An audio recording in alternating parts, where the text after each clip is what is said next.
find yourself? Is there a baby in that mirror?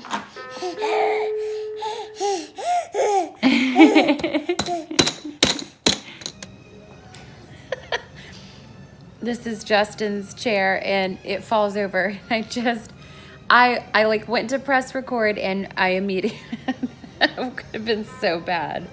I haven't been picking the camera up very much today and I apologize. I did run to the store with both of the little guys, which went really well. And then came home and put the groceries away and found this, what's the right word? It's not a blog, it's a podcast. I found a podcast on this really intellectual, heady subject matter that I'm really interested in. It's, I'll link it below. Not very many of you will be interested at all. It's basically the concept. It's called epistemic autocracy. And that has to do with the hijacking isn't the right word. The funneling of all information towards the public from one source. And there's a lot more to it about scientism and about empirical information. Anyway, it goes on and on and on. It's all the kind of stuff that I am super passionate about, super interested in. But the guy, he is so freaking brilliant. And like every other word out of his mouth, I think I know the definition, but it's not a word that I use.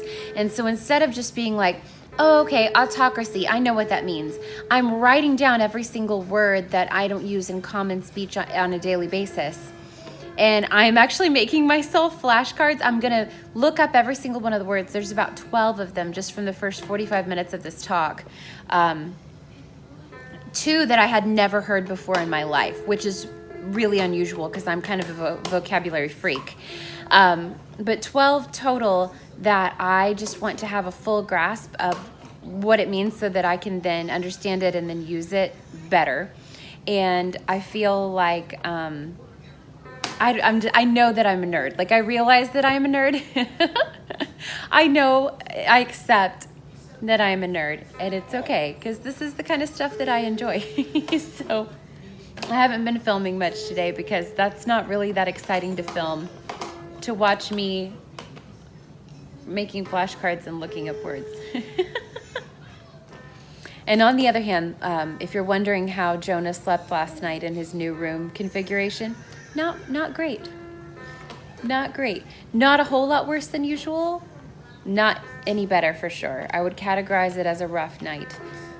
We'll see how tonight goes, and we'll be ready at the drop of a hat to put things back the way they were if we think it will be necessary. And I hesitate to go into this because nothing has come of it yet, but I was invited to apply for a part-time job that would actually be perfect for me. So I'm honored, I'm excited, I'm just going to be 100% honest and transparent and just share with the people that are hiring my whole heart about the situation and about my life. And I'm just going to trust God that if this is the right thing for me and for my entire family right now, because I'm not the only person that's affected by me having extra obligations or what have you, that if it is right for us, if it's something that He wants for us, if it's going to lead to something that He's got planned for us, then I want to do it. Selfishly, I just want to say yes and just jump right in and just do it. But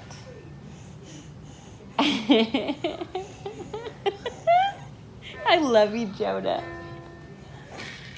But I have learned to trust that when we follow God's voice and we follow His guidelines and we trust Him, He has better things for us than we could ever imagine. And so I want what He wants for me, not just whatever sounds really good or fun or exciting. At the moment, I want to follow where he's leading. And I believe that this job is following where he is leading. But I'm going to trust him to work it out. I'm not going to push, and I'm not going to force the situation. I'm going to let it happen if it's meant to happen. But getting a resume and a cover letter together after 2.5 years of being home, and, you know, I haven't had a new job in like 5 years. So it was just, it was fun. It was challenging to try to get that done with the kids around, and it was giving me a glimpse of what it will be like to be answering emails and trying to call people and stuff while I've got my little guys, and then Evan home when we start homeschooling. And I realized that it's going to be a challenge, but I was able to respond in a little bit more than 24 hours with everything that they had requested, which was kind of a big deal. And I didn't yell at anybody or freak out too badly in the process. And then I started getting really, really inspired about what could come of this and how to actually do the job if I'm chosen. And I just started getting so excited, and like all the juices were flowing, and I was just like brainstorming and feeling really inspired. So I will keep you updated about that situation and let you know as I go forward what might be happening. Whee! We're home. Both the babies are asleep, so Evan and I are having some relaxation time. I'm gonna finish my word list and flashcards, and he's watching the end of Boss Baby. I know, but he's had a long day of learning and he wants to relax.